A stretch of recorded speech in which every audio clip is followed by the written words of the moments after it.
We begin with a discussion of normal endocrine processes. We begin with a review of the adrenal gland. The adrenal gland can be divided into the adrenal cortex, derived from mesoderm, and the adrenal medulla, derived from the neural crest. The cortex can be further divided into three zones. The zona glomerulosa, which is activated by the renin-angiotensin system to secrete mineralocorticosteroids such as aldosterone. The second area is the zona fasciculata, and the third is the zona reticularis, both of which are under the control of ACTH and hypothalamic CRH, and both release sex hormones. The medulla is made up of chromaffin cells that are innervated by preganglionic sympathetic fibers and release catecholamines such as epinephrine.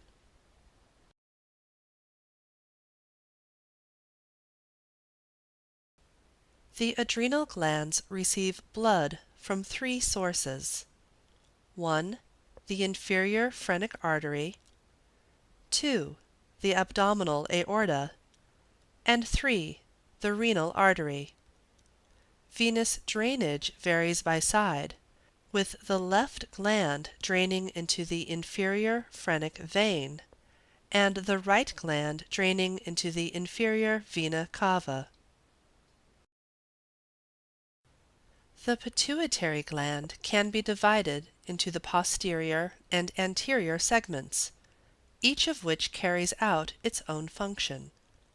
The posterior pituitary releases neurohypophyseal hormones, including vasopressin and oxytocin, that are made in the hypothalamus and transported to the pituitary from where they are released. With the exception of prolactin, the anterior pituitary releases adenohypophyseal hormones, including FSH, LH, ACTH, GH, and TSH. The function of the anterior pituitary is under regulation by the hypothalamus, and anterior pituitary hormone release is under feedback regulation by peripheral hormone levels. The hormones released by the anterior pituitary contain an alpha subunit that is common to TSH, LH, FSH, and HCG, and a beta subunit that is specific to each hormone. The pulsatile release of hypothalamic, pituitary, and target organ hormones plays an important role in endocrine function. Now let's take a look at the endocrine cells of the pancreas. The pancreatic cells function as a glucose sensor and release hormones to regulate the blood glucose levels. The endocrine cells of the pancreas are known as the islets of Langerhans, that are collections of alpha, beta, and delta endocrine cells. The islets arise from the pancreatic buds. Let's take a closer look at the cells that make up the islets of Langerhans. Alpha cells release glucagon, a hormone that antagonizes the effect of insulin by stimulating the hepatic release of glucose. Beta cells release insulin that is under nutrient, neural, and hormonal regulation. The PI3 kinase pathway mediates most of insulin's metabolic effects, and the MAPK pathway is mostly involved in mediating the proliferative responses. The principal metabolic effects of insulin are to increase glucose utilization in skeletal muscle, suppress hepatic glucose production, and inhibit lipolysis. A disruption in the balance of insulin and glucagon leads to ketogenesis and hyperosmolar coma. Finally, it is the delta cells that release somatostatin. Next, let's review the actions of specific hormones within the endocrine system. Prolactin increases dopamine synthesis and secretion from the hypothalamus. By negative feedback, dopamine subsequently inhibits prolactin secretion. Clinically, dopamine agonists such as bromocriptine can therefore be used to inhibit the secretion of prolactin, whereas the antagonists, including most antipsychotics, stimulate the secretion of prolactin. In females, prolactin inhibits GnRH synthesis and release, which has an inhibitory effect on ovulation. Amenorrhea is commonly seen in patients suffering from prolactinoma. As we have already discussed, the hypothalamus and pituitary regulate the release of hormones through various feedback mechanisms. Let's summarize the common ones. Thyroid hormones. The hypothalamus secretes thyrotrophin-releasing hormone, or TRH, that stimulates the anterior pituitary to release thyroid-stimulating hormone, TSH, and prolactin. TSH stimulates the release of thyroid hormone from the thyroid gland. The release of thyroid hormone has a negative feedback effect on the anterior pituitary. Prolactin. As previously mentioned, dopamine has a negative effect on the release of prolactin. Adrenocorticotropic hormone, or ACH. Corticotrophin-releasing hormone stimulates the release of adrenocorticotropic hormone from the pituitary. Growth hormone-releasing hormone secreted by the hypothalamus results in the release of growth hormone from the pituitary. Somatostatin inhibits the release of growth hormone and TSH. And gonadotrophin-releasing hormone, or GnRH, stimulates the release of FSH and LH.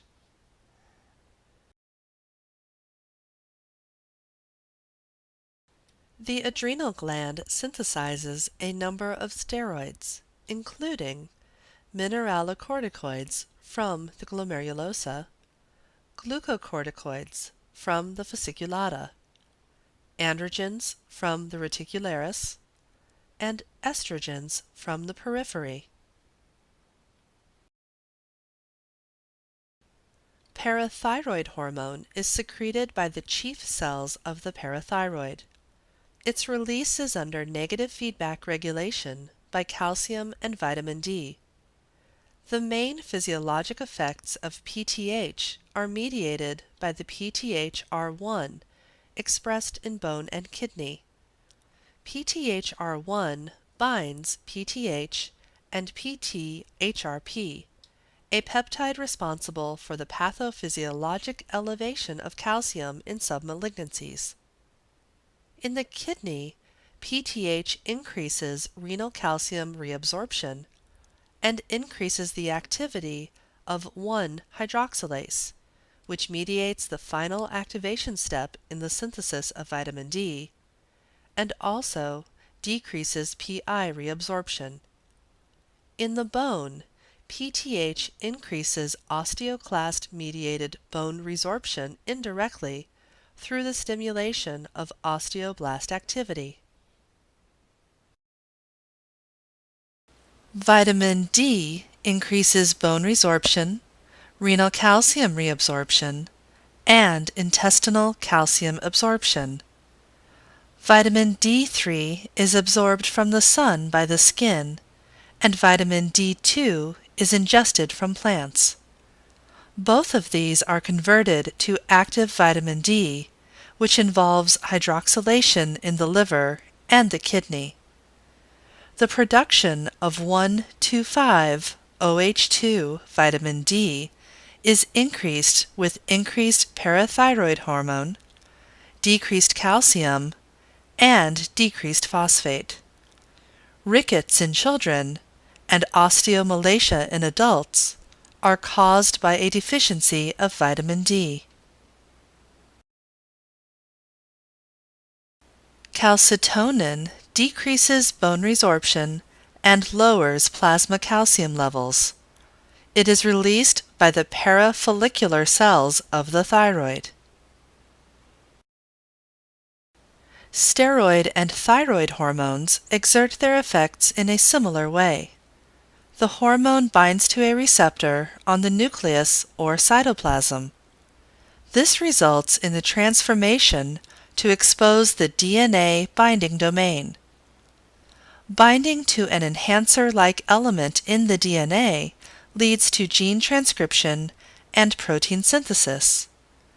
Due to this mechanism, the effect is not instantly observed. It is useful to note that steroid hormones are lipophilic and relatively insoluble in plasma.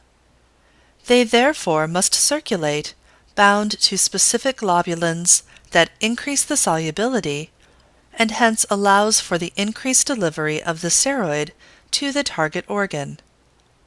In addition to being a great target for drug action, this property has a clinical significance.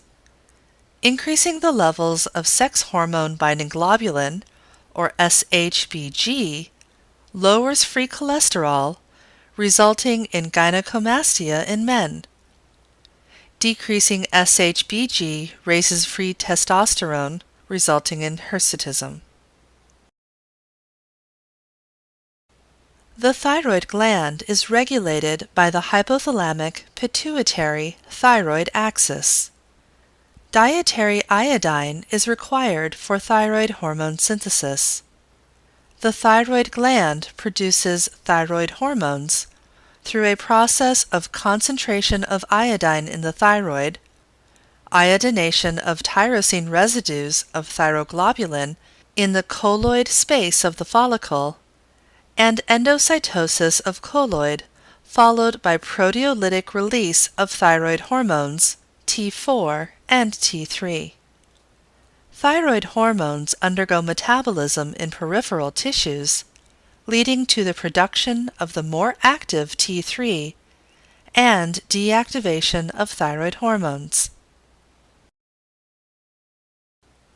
The presence of deiodinases and their substrate specificity play a central role in thyroid hormone function in target tissues.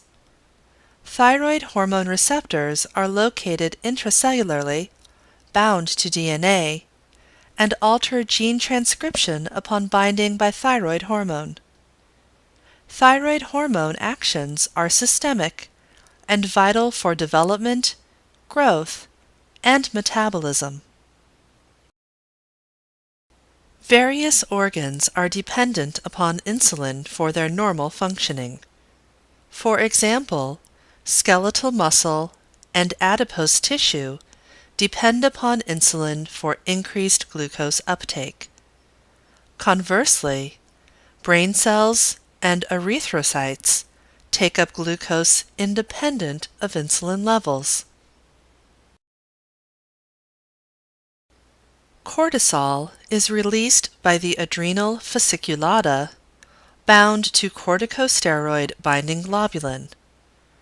Cortisol has anti-inflammatory properties, increases gluconeogenesis, lipolysis, proteolysis, decreases immune function, maintains blood pressure, and decreases bone formation. Its release is regulated by a negative feedback mechanism through CRH and ACTH.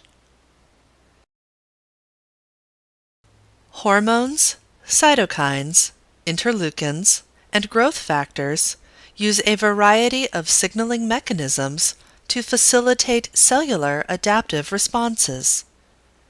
Class II hormones, which bind to cell surface receptors, generate a variety of intracellular signals. These include cyclic AMP, cyclic GMP, calcium, phosphatidylinositides, and protein kinase cascades. Many hormone responses are accomplished through alterations in the rate of transcription of specific genes.